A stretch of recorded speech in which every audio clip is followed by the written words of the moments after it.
വിശുദ്ധ മത്തായിയുടെ സുവിശേഷം 25-ാം അധ്യായം 14 മുതൽ 23 വരെയുള്ള തിരുവചനങ്ങൾ. താലന്തുകളുടെ ഉപമ. ഒരുവൻ യാത്ര പുറപ്പെടുന്നതിനു മുൻപ് ഭൃത്യന്മാരെ വിളിച്ച് തന്റെ സമ്പത്ത് അവരെ ഭരമേൽപ്പിച്ചതുപോലെയാണ് സ്വർഗരാജ്യം. അവൻ ഓരോരുത്തന്റെയും കഴിവനുസരിച്ച് ഒരുവന് 5 താലന്തും മറ്റൊരുവന് 2-ഉം വേറൊരുവന് 1-ഉം കൊടുത്ത ശേഷം യാത്ര പുറപ്പെട്ടു.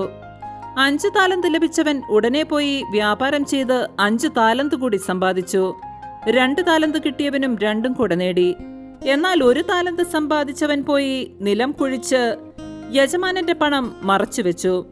ഏറെ കാലത്തിനു ശേഷം ആ ഭൃത്യന്മാരുടെ യജമാനൻ വന്ന് അവരുമായി കണക്ക് തീർത്തു.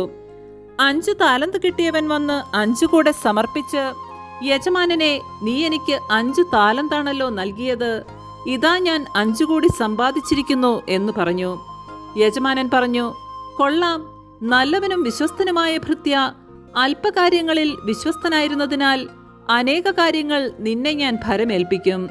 നിന്റെ യജമാനന്റെ സന്തോഷത്തിലേക്ക് നീ പ്രവേശിക്കുക. 2 താലന്ത് കിട്ടിയവനും വന്നു പറഞ്ഞു, യജമാനനെ, നീ എനിക്ക് 2 താലന്താണല്ലോ നൽകിയത്, ഇതാ ഞാൻ 2 കൂടി സമ്പാദിച്ചിരിക്കുന്നു. യജമാനൻ പറഞ്ഞു, കൊള്ളാം, നല്ലവനും വിശ്വസ്തനുമായ ഭൃത്യ, അല്പകാര്യങ്ങളിൽ വിശ്വസ്തനായിരുന്നതിനാൽ അനേക കാര്യങ്ങൾ നിന്നെ ഞാൻ ഭരമേൽപ്പിക്കും. നിന്റെ യജമാനന്റെ സന്തോഷത്തിലേക്ക് നീ പ്രവേശിക്കുക. നമ്മുടെ കർത്താവായ മിശിഹായ്ക്ക് സ്തുതി.